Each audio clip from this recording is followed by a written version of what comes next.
So I think we have more or less the same trajectory to get in this world. Except that you are a winemaker, you studied, you know how Mm. to make wine. I don't know what to do, I never learned it. But you learn already. I just You do have it, I just do it. the very high experience. And what's your functions? What's your job exactly in the company? I'm something like the boss. I'm supposed to run the company. Mm. So we used to be a quite small port house. It's a little bit bigger now. And I do a little bit everything. I have different hats, as we say in Portuguese, sometimes making the wine, sometimes aging the wine, sometimes selling the wine, and a little bit of everything. I have a Dutch passport, but I don't feel Dutch. I feel Portuguese, but I don't look Portuguese. But basically I'm a European mess kind of thing. You are a blend. A blend. A good blend, I want to think.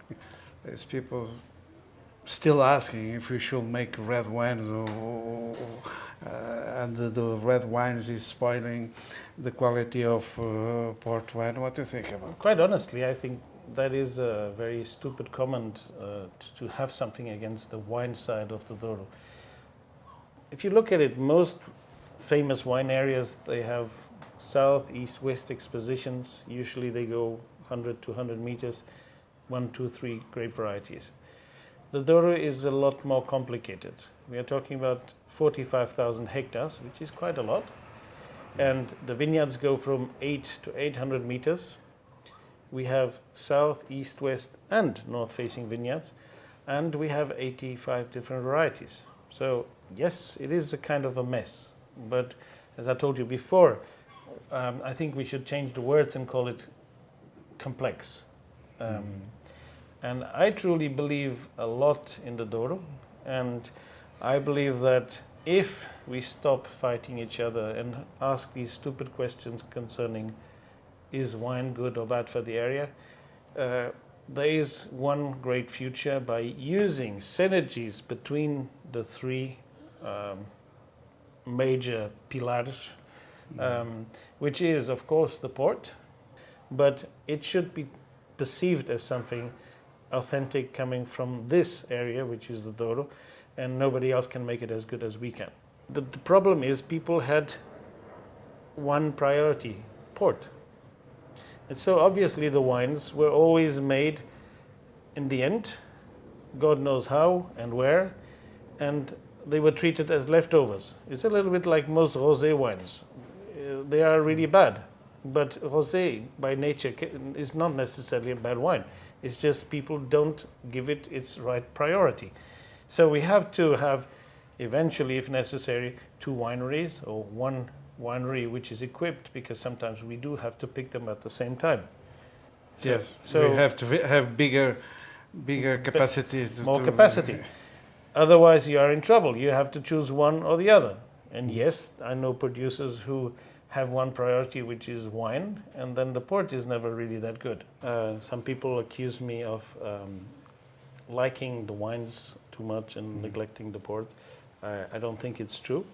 But it's true that until I built a winery in 2007, I was obviously very concentrated on this winery, which is a special thing in my life.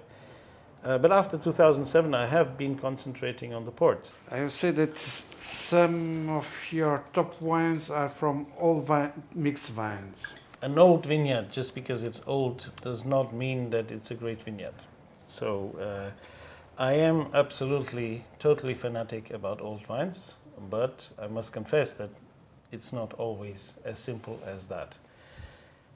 Like us, we don't age the same way. There's very old people that are still young and old people that are not. Yes, well, the best example is our former blender. He was for me an example in almost anything. And one day I saw him walking on the pipes at age of 80 years. And I looked at him and said, this is what I want in my wines. I want an old man that looks old, maybe he looked 70, But he's there, he's energetic, he's wise, And he has has a lot of experience. experience, but he's enjoying life. And that's another thing which is important maybe about wines in general, is I don't want to make wines that keep for 10 or 15 years and stay the same. That's useless. Why would I keep it if it stays the same? No, I want evolution. I want the wine to age well. But aging means gaining something, not staying the same. The vines are 20 years old. You will get a lot more the personality of the variety. After 20, and if you really get them really old, the variety is not important anymore. It's only terroir. And I'm a total believer of terroir, but I see terroir not that the vines go down and eat some minerals that they will end up in the wine. I don't believe in that. That's too hocus pocus. What I believe is that a grape is the essence of what it eats. And if you don't correct the soils, there are more elements, or elements in too much or too little, in the grapes. And that will result, if you don't use cultured yeast, and particularly if you don't use nutrients, that will result in faulty fermentations. An engineer, of course, wants perfect fermentations because he wants a clean wine. I don't want a perfect fermentation. I want the fermentation that the soil gives. And by having a lack of certain nutrients in the grapes, you get some reductions. For instance, you get some off flavors. And that's what made you recognize a Pauillac compared to a Pomerol. It was more the lack of nutrients than just the plants eating something. And what I find interesting is really that with old vines, you really get much more the profoundness of the soil. There's also another aspect, is I don't really like fruity wines. So fruit for me, it's easily something I don't want. If you want strawberries, go to the market. When you have a mixed vineyard, the maturation, as you have different varieties, they don't mature at the same time, of course. But how The you picking, manage, the timing of how picking. you see that? Basically, the logic is that we want to pick 80% of the grapes ripe, whatever that means. I pick probably less ripe than you pick, because I like it less ripe. And then probably there is 5% or something which is overripe. I don't like overripeness, so we take everything out. And then there is 5% that is underripe. Of course, this depends on the year. And the other decision is more on the year. If it's a year that I see is very hot and doesn't have acidity, I compensate the lack of acidity by leaving actually very green grapes in it. Which probably you would look at the grapes and you would say, that guy is crazy, this is not going to be good. Yet this is not green, is it? Not at all, not at all. I think it has a good balance. Also, one thing which is interesting from the biological point of view, I was told that, and I've seen it, if you have a vineyard of Barocca there and a vineyard of Touriga Franca there, the difference in ripening is up to 4 weeks, right? Barocca is much earlier than Franca. If you have it in the middle here, mixed planted, the difference becomes 1.5 week, 1 week. Of course, Barocca is an example of something that I don't particularly like, because it's always on the side of overripeness. So most vineyards I like to work with don't have Barocca, but it's a good example. Port wine and red wine, how to choose? You make from the same places, or are you going to? Well, I start with the idea, as I mentioned to you before. One has to have two priorities. So you have to think what you're doing and decide what you want to do for port and what you want to do for red or white wine. Secondly, I'm totally convinced that the best vineyards for port are not at all necessarily the best vineyards for red wine. Usually great vintage port or great port is made in those years where the situation is a bit more extreme. It's too hot, it's too dry.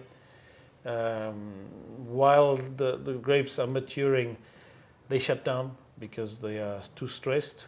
And then when there's a bit of moisture, it goes up dramatically. And that seems to give great port. This is from our biological vineyard, so organically grown. And so we have also a red wine called Bioma, which is from Quinta de Naples grapes. So you consider this is a terroir wine? This is absolutely a terroir Terroir wine, wine, yes. But I went further. As I told you, since 2007 I've been thinking a lot about particularly port. And when I drink those old vintage ports from Ramos-Pinto, from Graham, Dow's, Taylor's, Niepoort, it's to cry. It's so good. And then I started again thinking, why do young people think that the old people were stupid? I mean, something they must have done right, because it's incredible. And when you taste wines like I tasted recently from 1912 or 27, I mean, they were perfect, they were glorious. What did they do right? And so viticulture was different, yes. The yields were a lot lower. I had an idea from the old people that, when you taste the wines, in our company, you taste the wines after the harvest from December to March. And that's it. And then you get a very clear idea of how the wines taste. Then the wines shut down and start coming up. And this is the moment where most companies are bottling the wines now. But in the old days, the wines were bottled here. And the quality of the wine actually goes up, up, up, up, up. And then it makes like this. Okay, so you want to bottle it not really here, because by the time you bottle, which almost happened here, you can make this and then it's finished. So you have to bottle somewhere here. What happens is that you do lose probably a little bit of color, a little bit of fruit, but you actually stabilize the color and the fruit in a totally different way. No, this is a beautiful color. So this is from a special vineyard. Yep. This is over 100-year-old vineyard. It's a very interesting vineyard because it's a caldeirão. It's really, it makes like this in the middle, and it's schist. south exposure.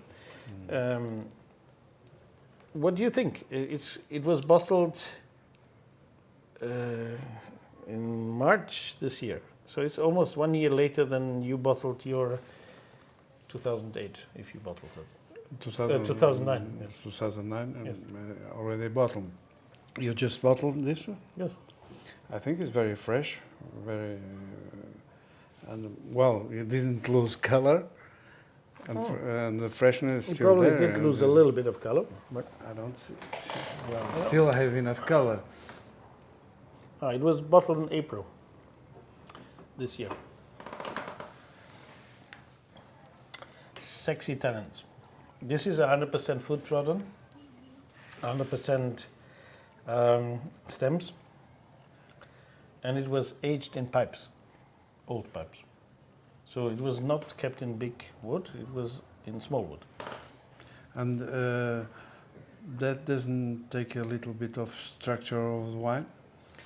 It probably does, but I It think gives another it finesse. gives a finesse, and it gives a quality of tannins that will make the wine last much longer.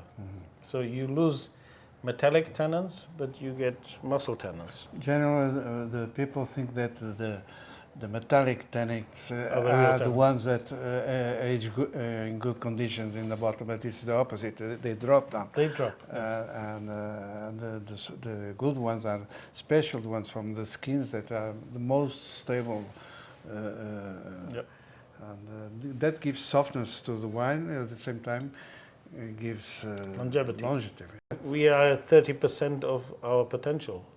It's just in our hands and other people to understand the Douro, to really understand what it gives. Douro is so complex. It's in our hands to understand what it can give us.